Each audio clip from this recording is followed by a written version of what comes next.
આજ રોજ ખાણ ખનીજની છોટાઉદેપુરની ટીમ દ્વારા તપાસમાં હતા. તે દરમિયાન અમુક વ્યક્તિઓ દ્વારા ઇલીગલ કામગીરી થતી હોવાનું જાણ કરતા અહીંયા સ્ટોકમાંથી નીકળતા જે ચારેક વાહનો જોવા મળે જે રેતી ભરેલી હતી, જેમાં જે વાહનોની તપાસ કરતા તેમાં પ્રાથમિક દ્રષ્ટિએ રોયલ્ટી ના હોવાથી કંઈ રાખી મૂકેલ છે અને તપાસ અર્થે તેમના હાલ વધુ તપાસ હાથ ધરતો અંદર લીજ વિસ્તારની આસપાસ લીજમાં ખાણકામ જે જોવા મળેલ તે જગ્યાએ જે પાંચ મશીનો હતા તે હાલ પૂરતી તપાસ અર્થે સીઝ કરીને અહીંયા સ્ટોક ઉપર મુકાવે છે. વધુ કાર્યવાહી હવે જે તપાસમાં આગળ જે કાર્યવાહી કરવાની થશે તે કરવામાં આવશે અને જે ખાણકામવાળા વિસ્તારની માપણી પણ ફરિયાદીની રૂબરૂમાં કરવામાં આવી.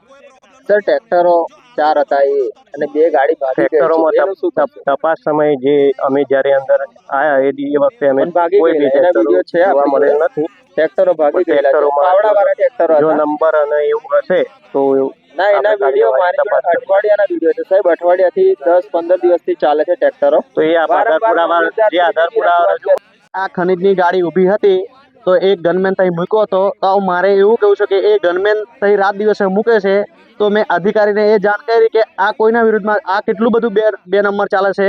તેથી અધિકારીને જાણ કરી પછી અમે અહીંયા આવીને આ ગાડીઓ બધી પકડી પછી અધિકારીને અંદર લઈને ગયા કે આ કોઈના તમારે ગનમેનો યા ડેવોજન પર મૂકે છે. જનતા ડેવોજન બનાવ્યું છે, ત્યાં એમને સરકવું છે અને ત્યાં પાછા ડેવોજન જોડે ગનમેનો મૂકે છે. ત્યાં કોઈને હાંચવા મૂકે છે. રાત દિવસ ગનમેનો 4 મૂકે છે.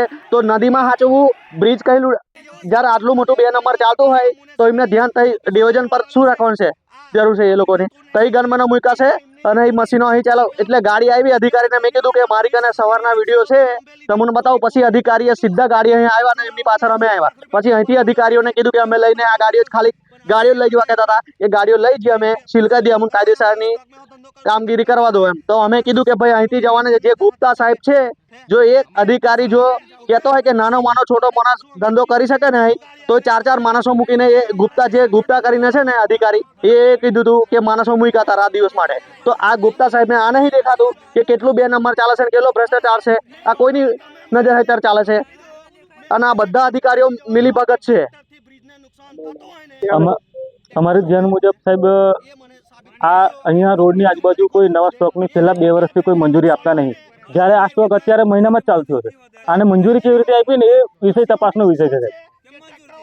અને બીજી વસ્તુ કે જિલ્લાની અંદર આટલું મોટું કૌભાંડ આજે 4 ગાડી અને 5 મશીન પકડાય સાહેબ. ખાણ ખનીજને શરમ આવી જોઈએ. આટલો મોટો સ્ટાફ, આટલું મોટું વહીવટી તંત્ર અહીંયા આટલું આજે 3 વર્ષથી બ્રિજ તૂટેલો છે. પેલો રતનપુર વાળા બ્રિજની કોઈ હાલત અત્યારે ગંભીર છે, મતલબ એ બી તૂટું થઈ ગયેલો છે. આજે જિલ્લાની અંદર કોઈ રસ્તા નહીં અને આટલું મોટું ખનીજની ચોરી થાય આજે શરમની વાત કહેવાય એમ. અને જનતા રેડ કરીને પકડાવેલે આ અધિકારીઓને ડૂબીને ઢાકણીમાં પાણીને ડૂબી મરવું જોઈએ સાહેબ. અમારું